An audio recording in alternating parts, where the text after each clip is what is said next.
Hello, everyone. This is John Gravina. Welcome to a special episode of Soul Science. This is a developing story, news coming out of the Vatican that pertains to the Synod that we are in the middle of. And so I just want to get right into this breaking report. So, I was looking, where'd my book go? Oh, here it is. Great. So we're going to be talking a little bit about this a very important book, which happens to be my book. But a story coming out of National Catholic Reporter that has gone unnoticed, sort of flown under the radar, is basically confirming that the agenda for the 2024 Synod, happening October of 2024, is basically what I've been calling for years now the Great Catholic Reset. And that's how I described it in my book, Confronting the Pope of Suspicion. And if you're not familiar with the concept, the Great Catholic Reset, I'm going to explain it to you in the current episode. But this is fresh. This is brand new. This came from the Vatican News just yesterday. It turns out that Pope Francis met with the University of Notre Dame Board of Trustees. That's the University of Notre Dame right here in South Bend, Indiana, the Fighting Irish. I've got a screenshot up here of the article in the Vatican paper, this was just published yesterday. I want you to take a very close look at the photograph. Okay, that room is full. Apparently, that is the Board of Trustees, but I want you to pay close attention to the two priests on either side of Pope Francis. On the right-hand side of the photograph, we have Father John Jenkins. Father John Jenkins is the current president of the University of Notre Dame. He is retiring at the end of this school year. To the left of the photograph, we have, I don't recall his name, but I know by his face that is the current vice president and the incoming president of the University of Notre Dame.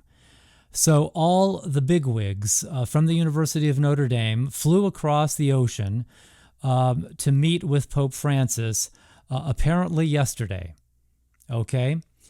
And I've got some quotes here, and I'll read this one to you. Also, if you're interested in the article, I've got the URL link down below here. You can freeze frame the story. I might actually include this on the show notes at Pathos. Anyway, or you can freeze frame the video and get the URL link and see the article for yourself. Okay. But this is very big news, and it's related to the story that is developing right now. Let me grab this quote for you. It contains a very big and dangerous dog whistle in it. It says, I'm reading off, you can see it on the screen here. The Pope asked the Catholic educators of Notre Dame if they help young people dream, inviting them to respond in their own conscience.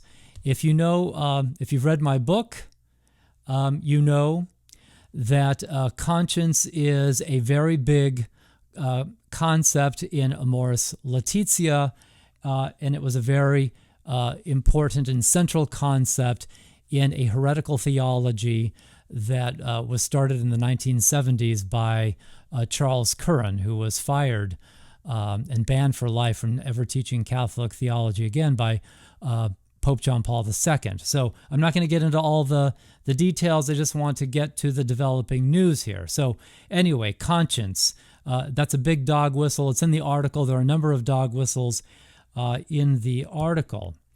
This is the report where I got the story. It's dated January 4th, 2024. So this article's already a month old.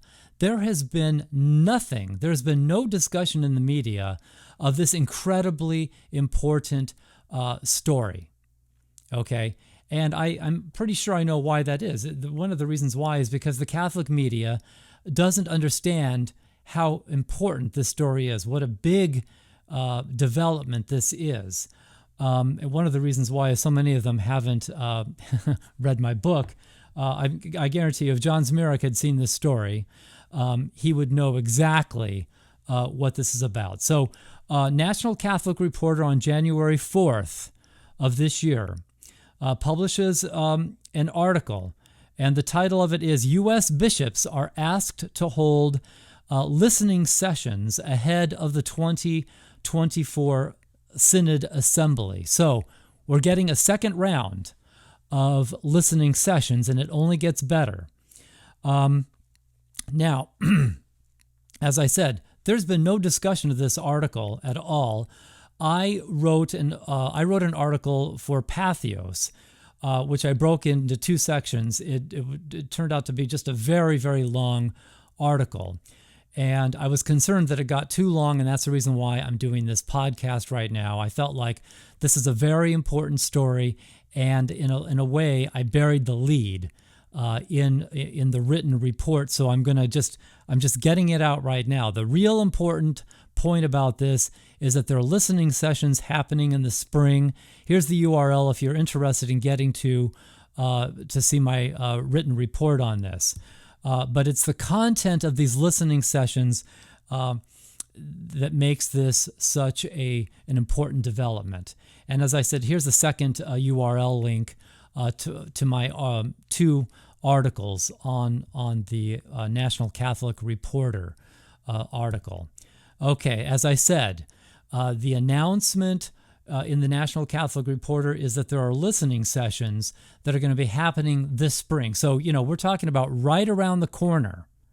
We're going to have these listening sessions. This is a quote that comes from the National Catholic Reporter. You can see on the screen here that I have the URL link. You can go read it for yourself. And so let me read this to you. The Synod team at the National Conference, that's the U.S. Conference of Catholic Bishops, the Synod team at the National Conference is asking U.S. bishops to hold 2 to 3 listening sessions in order to address questions focused on the involvement of lay people at every level of the global Catholic Church's organizational structure. Okay? So organizational structure, very important key words there. And to address questions, what are the questions they're talking about? The NCR report explains that the Vatican sent these questions to the U.S. Conference of Catholic Bishops. Here they are, okay? And I got these from the same National Catholic Reporter report. Let me read them to you. Question number 1, from the Vatican to American organizations. Where have I seen or experienced successes and distresses within the Church's structures, organizations, leadership, life that encourage or hinder the mission? If you don't know what that is, you'll find out what the mission is in question number 2.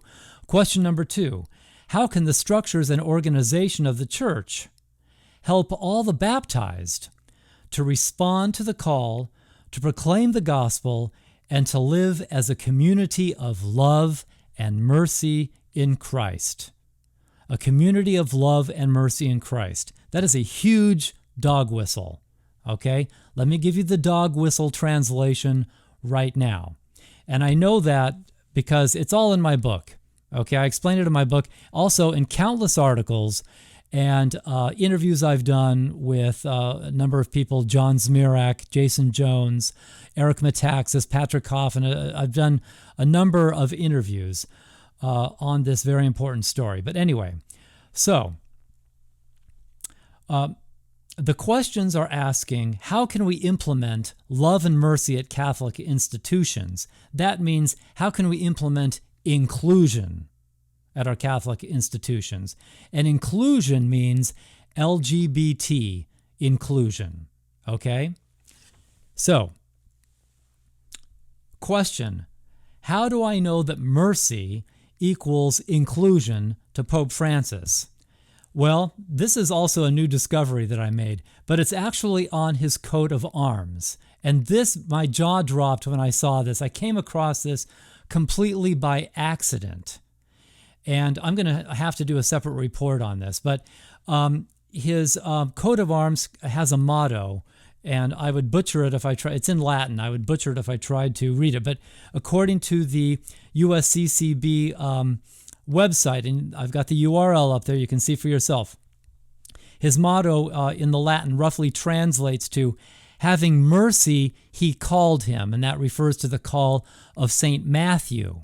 Okay, having mercy, he called St. Matthew. He called St. Matthew to follow him, to be included among the apostles, right?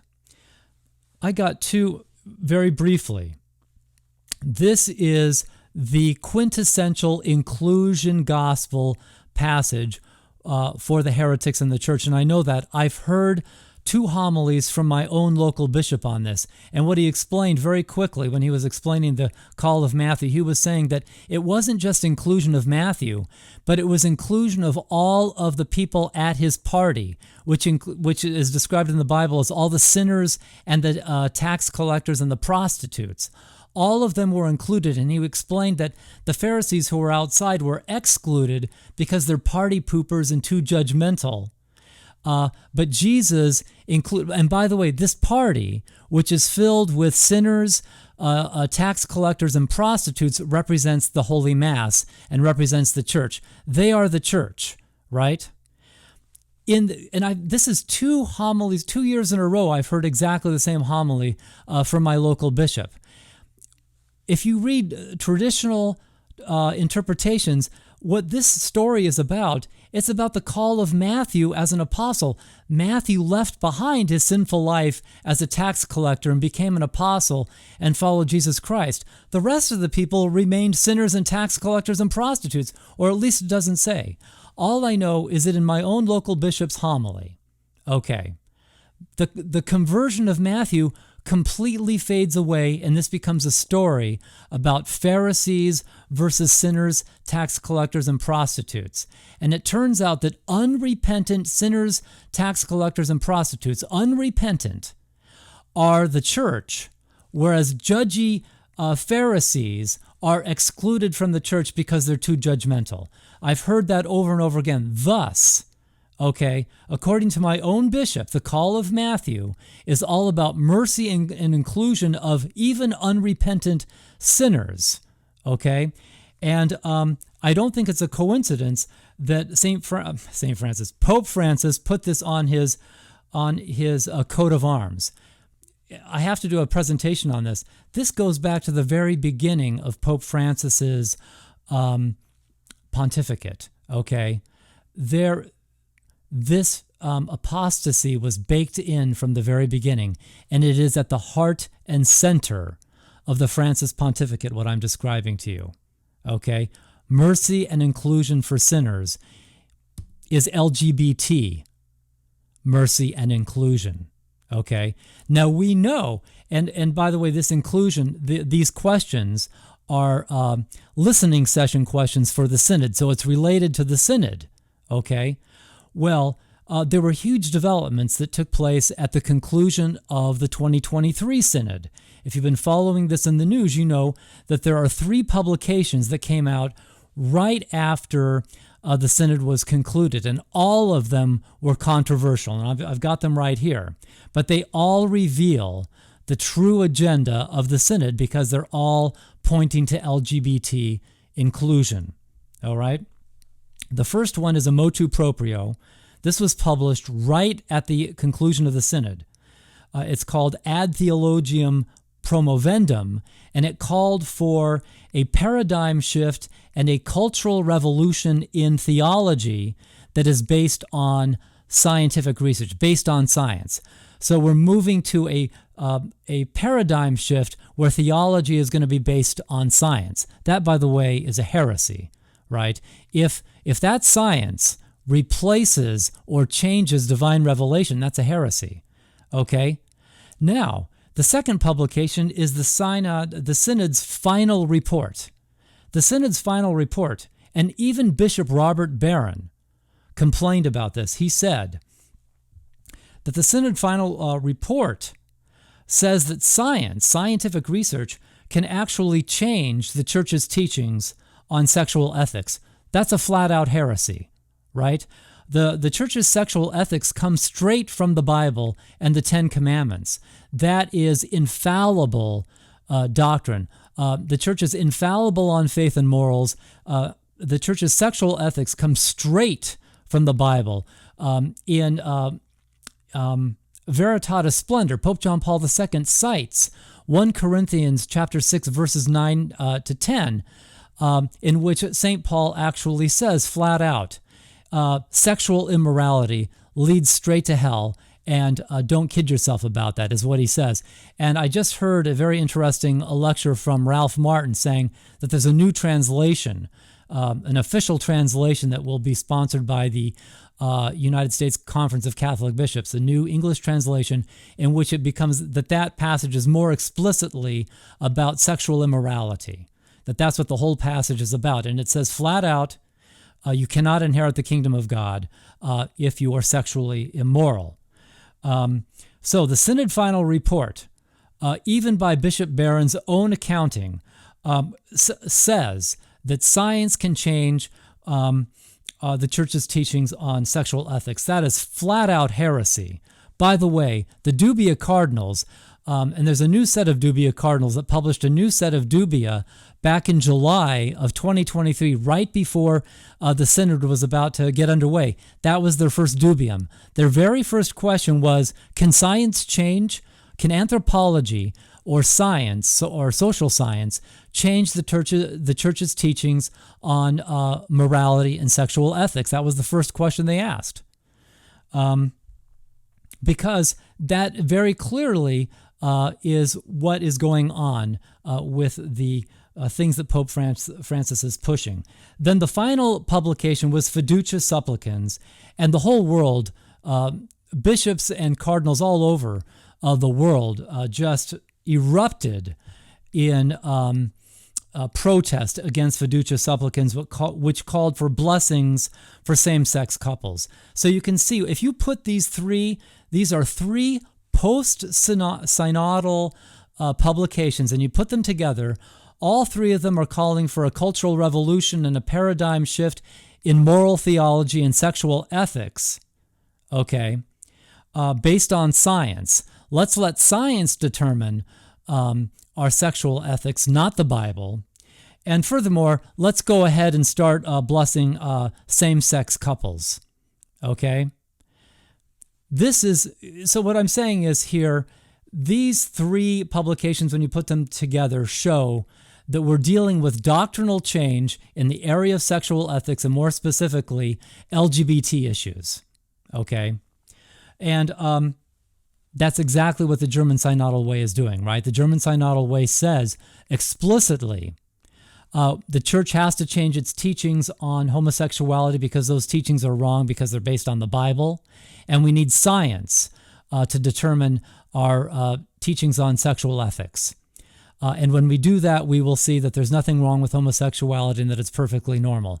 The Germans are saying all of these things, but the conclusion of this synod is saying those things as well. So let's summarize the Vatican. We got two questions from the Vatican, and I would say that this is a very fair summary of what those questions are asking when you look at the post-synodal documents.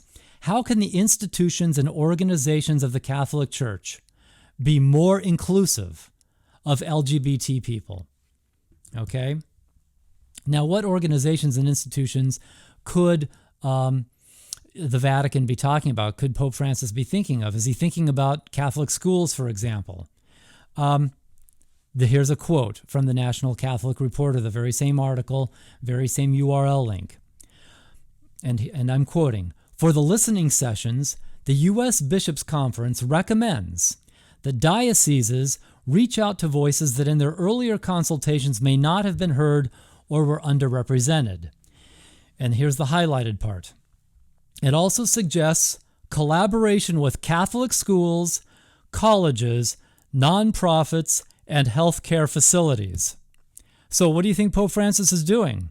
meeting the Board of Trustees for the University of Notre Dame. What's going on there? Well, now you know what's going on there. This is, he is having his own private little listening session with the most influential institution of higher learning in the United States of America, Notre Dame. And he just got the current president and the incoming president of Notre Dame with the entire board of trustees to show up to the Vatican for this meeting, which just happened yesterday. I'm going to skip these quotes right here. It's more there are more dog whistles here, but I just want to get through this report. I don't want to overburden you with too many details. If you're interested in the details, you should read my book, because my book laid all this out and warned. It warned the Catholic media. It warned the church. It warned Catholics that this was coming. Anyway, what my book shows is that historically, the promotion of science-based theology has always been linked to the promotion and advocacy of gay equality in the church, the normalization of homosexuality. The argument always goes something like, well, the Bible's outdated. We need more current research to understand human sexuality, and we can get that from looking at the sciences and the social sciences. And the social science, and the argument goes something like, and the social sciences show us, and psychology shows us, that homosexuality is just as normal as heterosexuality. That's basically how the argument goes, and that was the argument that was used in the 1970s in heretical theology textbooks. I've got it over here. I've shown it in other podcasts. Okay, so confronting the Pope of suspicion shows you, okay, that whenever there's a call for a science-based theology, okay, they are trying to change a church teaching, and the church, and it's always been the same. It's always been the teaching on homosexuality, okay?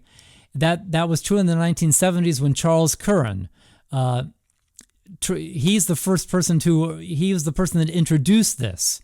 Okay, he got fired by Pope John Paul II for it and banned for life from ever teaching Catholic theology again. So the point of my book was science-based theology is what Amoris Laetitia was promoting. Okay, read chapter 7 of Amoris Laetitia. He's saying that science is essential for understanding sexual morality. Okay, he was promoting a science-based theology, and in paragraph 305, he gets really, I've got an article that shows how the language in paragraph 305 comes straight from Charles Curran. It's about the difference between an a priori natural law or and a deductive natural law as opposed to an inductive natural law. That's Charles Curran talk, and I'm not going to get into all of that, but Amoris Laetitia is just filled with this with the promotion of a science-based theology, and it is explicitly about sexual morality. Okay, that's what the book is explicitly about. And let's just go through some Pope Francis publications here that promote a science-based theology. Ad Theologiam Promovendum called for a cultural revolution in theology based on science. The Synodal Final Report, according to Bishop Robert Barron himself, said that scientific research can change the Church's teaching on sexual ethics. That's straight-out heresy. The Dubia Cardinals just called out Pope Francis on that back in July. Oh, and by the way, what was their reward for that? Cardinal Raymond Burke happened to be one of the Dubia Cardinals, and what was his reward for submitting a second round of Dubia? He got kicked out of the Vatican. He got evicted. He was booted out of his Vatican apartment, and some people have quoted hearing Pope Francis ranting about Cardinal Burke being his enemy. Okay, of course, because Cardinal Burke knows that it's heresy to say that the Church's teaching on sexual ethics can change. You can't change the teaching of the Bible. So that's what he's doing in Ad Theologiam Promovendum. That's what was promoted in the Synodal Final Report. Even according to Bishop Robert Barron, he said so himself. How can Pope Francis not be responsible for the Synod's final report? Right? He is completely responsible for that. Ad Theologiam Promovendum has his signature on it. It was written by Pope Francis, and it specifically called for a science-based theology. How about the Pontifical Biblical Commission back in 2019? They published a book that said that the Bible is not qualified to speak on contemporary moral issues, and that homosexuality is one of those issues that they can't talk about, that the Bible is not qualified to talk about because it's so biased and primitive. And what do we need? What do you think the Pontifical Biblical Commission said we need? It said that we need science, right? And they specifically called for... They specifically said the Bible is not qualified to speak on homosexuality. That's a heresy. And whose commission is this? It's called the Pontifical Biblical Commission. It's the Pope's commission. Pope Francis is completely responsible for this. This is flat out heresy. Okay? I don't know how this is, and it's all doctrinal. This is all doctrinal. By the way, paragraph 3 of Amoris Laetitia, I've written about this so much. Paragraph 3 said, the Church's magisterium is not necessary for settling questions of moral doctrine. It's not necessary. Okay? Science is necessary for understanding moral doctrines, but not the Church's own teachings. That's heresy. That's doctrinal heresy in Amoris Laetitia. No one's called the Pope out on this. Okay? I've already mentioned the German Synodal Way. These are the bullet points up on the screen here. Then the Pope's Christmas address. There should be an apostrophe there. Pope's Christmas address to the Curia in 2019. I've talked about this in interviews and written articles. He said the Church was 200 years behind the times. Guess what he said we need in order to catch up? Science. Okay? Are you seeing a pattern here? Okay? And as I say down here, a science-based theology that replaces biblical authority, that's complete heresy. The dubia that were submitted to Pope Francis on July 10th of 2023 calls out Pope Francis for precisely that heresy in the first dubium. Dubium number 1, look it up. Okay? The date of that was July 10th, 2023. And anyway, I show the link in my book, In Front of the Pope of Suspicion. I show the link between science-based theology and the promotion of gay equality in the Church. Okay, so to sum up, Synod 2024 is about gay inclusion at all of our Catholic institutions. And the goal of that, there's one goal for that, and that's to spread pro-LGBT activism to every organization.